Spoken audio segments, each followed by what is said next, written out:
ٹھیک ہے، آج کا سبق دیکھیے جی۔ اعوذ باللہ من الشیطان الرجیم،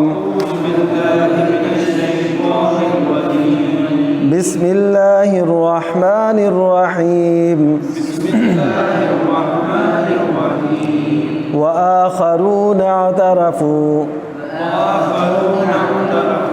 بذنوبہم خلطوا عملا صالحا وآخر سيئا عسى الله أن يتوب عليهم إن الله غفور رحيم خذ من أموالهم صدقة تطهرهم وتزكيهم بها وصل عليهم إن صلاتك سكن لهم والله سمیع علیم۔ چلیں آج اتنا کافی ہے۔ دیکھیے، وآخرون اعترفوا بذنوبهم خلطوا عملا صالحا وآخر سيئا عسى الله أن يتوب عليهم إن الله غفور رحيم خذ من أموالهم صدقة تطهرهم وتزكيهم بها وصل عليهم إن صلاتك سكن لهم واللہ سمیع علیم۔ وآخرون، اور کچھ دوسرے بھی ہیں، اعترفوا بذنوبہم، جنہوں نے اعتراف کیا اپنے گناہوں کا، خلطوا عملا صالحا، انہوں نے نیک عمل بھی کیے، وآخر سیئا، اور کچھ برے بھی کیے۔ عسى اللہ ان یتوب علیہم، امید ہے اللہ تعالیٰ ان کے گناہ بخش دے گا۔ ان اللہ غفور الرحیم، بے شک اللہ تعالیٰ بہت بخشنے والا، رحم فرمانے والا ہے۔ خذ من اموالہم صدقۃ، ان کے مالوں میں سے صدقہ وصول کریں، یعنی زکوٰۃ وصول کریں، تطہرہم، وہ انہیں پاک کر دے، یعنی وہ صدقہ انہیں پاک کر دے گا، وتزکیہم، اور اس سے یہ من کی صفائی بھی ہو جائے گی ان کے، وصلی علیہم، اور ان کے لیے دعا بھی کریں۔ ان صلاتک سکن لہم، بے شک آپ کی دعائیں ان کے لیے سکون کا باعث ہے۔ واللہ سمیع علیم، اور اللہ تعالیٰ خوب سننے جاننے والا ہے۔ تو اس میں کچھ ایسے لوگوں کا تذکرہ کیا جا رہا ہے جن کے اچھے بھی عمل تھے، برے بھی تھی۔ خلطو کا مطلب ہوتا ہے اچھے اور برے عمل مکس کرنا، یعنی جہاد پہ بھی گئے، کچھ کوتاہیاں بھی ہو گئیں، دیگر غزوات میں گئے، کسی جنگ میں نہ جا سکے، یعنی کچھ اچھائیاں اور کچھ برائیاں، بلکہ زیادہ تر اچھائیاں اور کچھ برائیاں، ایسی بھی صورت ہوتی ہے، یعنی ایک تو پکے سچے مسلمان، صادق، نیکی میں آگے بڑھنے والے سابقین، مہاجرین، انصار، اور کچھ ایسے ہوتے ہیں جو منافق ہیں، وہ بالکل علیحدہ۔ اب ان کے درمیان کچھ ہیں، یعنی مسلمان بھی ہیں لیکن کچھ ایسے گناہ بھی ان کے ساتھ ہیں، کوئی سستی، کوئی کوتاہی، کوئی غفلت. تو یہ وہ لوگ ہیں جن کو اپنے گناہوں کا اعتراف بھی ہے، تو انہوں نے مکس عمل کیے ہیں، یعنی اچھے بھی ہیں برے بھی ہیں، تو ان کو بھی اللہ تعالیٰ بخش دے گا. بے شک اللہ تعالیٰ بہت بخشنے والا، رحم فرمانے والا ہے. اعترافو کس سے ہے؟ اعتراف ہم لفظ بولتے ہیں، مجھے اعتراف ہے. تو ذنوب ذنبن کی جمع ہے، گناہ. اگر اس پہ نون پہ زبر آ جائے ذنب، تو اس کا معنی ہوتا ہے دم، جانوروں کی دم جیسے ہوتی ہے نا، تو ذنب کا معنی وہ ہے. تو ذنب کا معنی گناہ. تو خالتو کا مطلب ہوتا ہے ملا جلا، مکس کیا ہوا. ہاں خلط ملتا ہم اردو میں بھی کہتے ہیں، خلط ملت.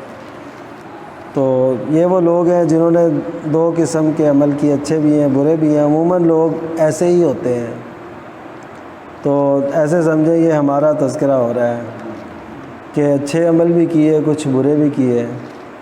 تو اللہ تعالیٰ ایسے لوگوں کے گناہ معاف کرتا ہے، اور ایسے امید ہے کہ اللہ تعالیٰ ان کے گناہ معاف کر دے گا. اللہ تعالیٰ بخشنے والا، رحم کرنے والا. تو اس میں یہ ہے کہ گناہوں سے اپنا دامن بچانا، اس کی کوشش، اور نیکی کی طرف اپنے آپ کو لگانا، اس کی کوشش یہ بہرحال جاری رہنی چاہیے. یہ نہیں کہتے کہ کوئی گناہوں سے پاک ہوگا، ایسا نہیں ہے. بس یہ ہے کہ گناہ ہو جائے، وہ ہو نادانی میں، وہ ہو جہالت میں، باقاعدہ پلاننگ سے گناہ کرنا. یہ ثابت رہا ہے، یہ بھی ثابت نہیں، یہ یعنی ہم اپنی بات کر رہے ہیں. نہیں، یہ تو تیسری آیت ہوتی ہے. ہاں ظاہر ہے. جی جی ان سے غلطی ہوئی ہوگی، کوتاہیاں کی سستی ہوئی ہوگی، گناہ تو نہیں ہوگا. وہ ایسے ہی ہوتا ہے نا. وہ یہ تو نہیں کہ ان سے کوئی ایسے کوئی بڑے، مثلا جیسے 3 صحابہ کرام رضی اللہ عنہم تبوک سے پیچھے رہ گئے، ان کا ذکر آگے آ رہا ہے. تو اسی طرح کی چیزیں، صورتیں سب میں آتی ہیں نا. اچھا، تو دوسری جو آیت ہے اس میں یہ فرمایا گیا کہ آپ ان سے صدقہ وصول کریں، لیں، یعنی زکوٰۃ. یہاں صدقے سے مراد زکوٰۃ ہے، تو ان سے لیں، وصول کریں. ایک تو اس کا یہ مطلب ہے تطہرہم، کہ آپ ان کو پاک کریں، کیونکہ یہ جو مال ہے نا، جو زکوٰۃ نہ نکلی ہو، تو وہ پورا مال جو ہے وہ ناجائز ہے.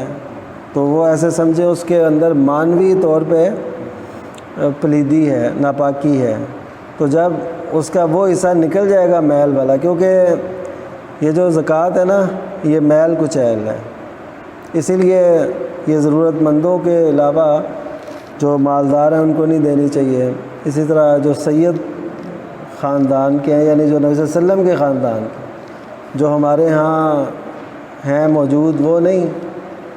وہ تو کوئی سید ہے، کوئی نہیں ہے، کوئی بنا ہے، تو کچھ کس وجہ سے بنے ہیں، کچھ کس وجہ سے بنے ہیں. تو جو نبی کریم صلی اللہ علیہ وسلم کے خاندان سے ہیں، ان پہ صدقہ حرام ہے. یعنی آپ کے خاندان سے مراد بنو ہاشم کے جو خاندان سے، کیونکہ نبی کریم صلی اللہ علیہ وسلم کی اپنی نرینہ اولاد تو نہیں تھی. تو ان سب پہ، تو حضرت حسنین کریمین پہ جو صدقہ حرام ہے، وہ حضرت علی کی وجہ سے، کیونکہ وہ ان کے بیٹے تھے. تو اسی طرح جو بھی آپ کے خاندان کے افراد ہیں نا، تو ان پہ صدقہ حرام ہے. ایک دن ایسے ہوا، نبی کریم صلی اللہ علیہ وسلم کے پاس آئی کوئی کھجوریں، وہ صدقے کی تھیں. تو حضرت حسن رضی اللہ تعالیٰ عنہ، وہ چھوٹی عمر کے تھے، تو انہوں نے وہ کھجور کھا لی. تو نبی کریم صلی اللہ علیہ وسلم نے اس کو باہر اگلوایا. یعنی اتنا اس پہ احتیاط ہے. ایک تو یہ کہ کوئی اگر چھوٹی عمر کا ہے، یعنی بچہ ہے کوئی، تو ہم کہتے ہیں کہ جی اس سے کیا فرق پڑتا ہے، وہ بچہ ہی تو ہے، اس نے یہ کر لیا تو خیر ہے. تو یہی اصل میں تربیت ہوتی ہے. جب اس کی تربیت ہو جائے تو وہ ٹھیک ہو جاتا ہے. اب اس کو یاد رہے گا زندگی بھر کہ میں نے ایسے کھجور کھائی تھی، تو وہ نہیں کھانی چاہیے تھی. یعنی یہ ایک مثال ہے. حضرت حسن رضی اللہ تعالیٰ عنہ، یعنی نبی کریم صلی اللہ علیہ وسلم ایسے تربیت کرتے تھے. دوسرا یہ ہے کہ یہ بھی پتہ چل گیا کہ جو نبی کریم صلی اللہ علیہ وسلم کے خاندان کے بنو ہاشم کے افراد ہیں ان پہ صدقہ حرام ہے۔ تو یہ اللہ تعالیٰ نے نبی صلی اللہ علیہ وسلم سے فرمایا کہ آپ ان سے صدقہ وصول کیجئے اور ان کو پاک کیجئے۔ تو طاہرہم، یہ بھی اس کا معنی ہو سکتا ہے کہ آپ انہیں پاک کریں، اور ایک معنی یہ ہو سکتا ہے کہ وہ جو صدقہ ہے وہ انہیں پاک کر دے گا۔ وَتُزَكِّيهِمْ، اور ان کو اندر سے صاف کرے گا۔ تزکیے کا مطلب ہوتا ہے من کی صفائی، جیسے ظاہری طور پہ صفائی اسے طہارت کہتے ہیں، تو اسی طرح جو اندر سے صفائی کی جائے نا اسے تزکیہ کہتے ہیں، یعنی اندر پاک کرنا۔ وہ خرچ کرے گا، اس کا ایمان بہتر ہوگا، آلائشیں جو دوسری ہیں وہ دور ہوں گی، نیت صاف ہوگی، اچھی ہوگی، تو یہ تزکیہ اسے کہتے ہیں۔ تو پھر فرمایا کہ وصلی علیہم، کہ ان پہ ان کے لیے دعا بھی کریں ان کے لیے، کیونکہ انہوں نے صدقہ دیا ہے، خرچ کیا اللہ کے راستے میں، کیونکہ آپ کی جو دعائیں ہیں نا ان کے لیے سکون کا باعث ہیں، ان کو سکون ملتا ہے نبی کریم صلی اللہ علیہ وسلم کی دعا سے۔ تو نبی کریم صلی اللہ علیہ وسلم نے امت کے لیے جو دعائیں کی ہیں نا اس کو لینے کی کوشش کرنی چاہیے، جستجو کرنی چاہیے۔ مثلا نبی صاحب نے فرمایا کہ جو اذان کے بعد یہ کلمہ شہادت یہ پڑھتا ہے، یعنی اس میں تھوڑا فرق کے ساتھ، تو اسی طرح دعا پڑھتا ہے، وہ جو اذان کے بعد کی دعا اللہم رب ھذہ الدعوۃ التامہ، تو اس کے لیے میری شفاعت واجب ہو جاتی ہے۔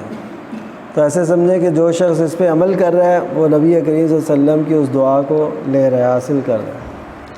اسی طرح دیگر امور ہیں جتنے بھی، تو یہ نہیں کہ نبی